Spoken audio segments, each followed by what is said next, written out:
Steve Noviello is talking to one of those pastors this morning about payday loans. Steve? Good morning to you both. Pastor Wes Helm from Spring Creek Church in Garland is part of a small delegation called Faith in Texas. They leave later today for a field hearing in Kansas City focused on possible reform for short-term small dollar lenders. So we're really talking about payday loans, title loans, that kind of thing, right? Yeah, absolutely. We're talking about these loans that are offered in our community, and they're everywhere. You see them all over the place. They actually outnumber McDonald's 2 to 1 in our communities.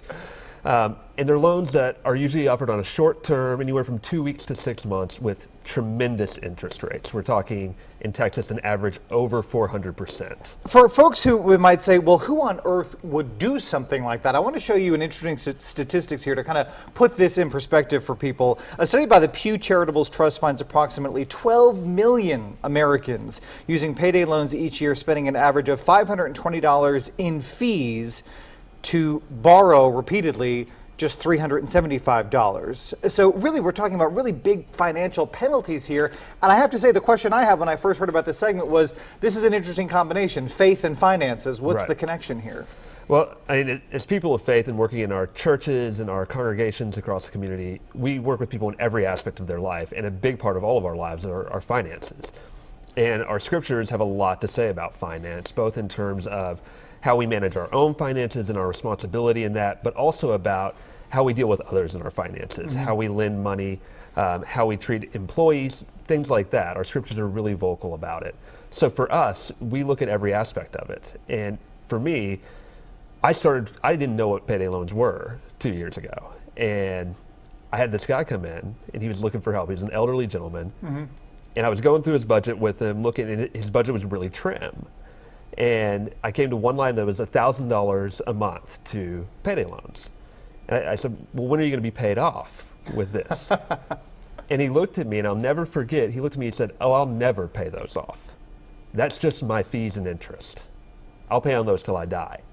And I thought, this can't be right. This can't possibly be. You know, the folks in the industry, though, would argue, look, you know, we are leaning toward regulation. These are actually very valuable things for folks to avoid, you know, interest payments or late payments or overdraft fees, and if used correctly, can really help consumers. What do you say to that? Well, it just doesn't line up with what we're seeing in our congregations. When we started talking about this, I had person after person come to me and say, oh, you know, I had one of those. And I would ask them what happened, and they would say, well, I was facing an eviction, or I had a bill that I had to pay, we had an emergency. And I asked them, well, what ended up happening? And always it was either I had to borrow money from a place I could have borrowed it in the first place, or I lost my home, I lost my car, I wasn't able to pay the bill, or my electricity was cut off.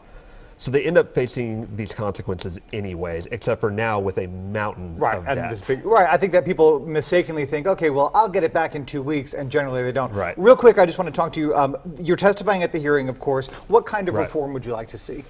Well, really what we want are strong rules that are going to limit abusive practices. So we want to have good small dollar lending options in our community. We want to have great financial products in our community that help our consumers. But we want to see those offered at a reasonable interest rate.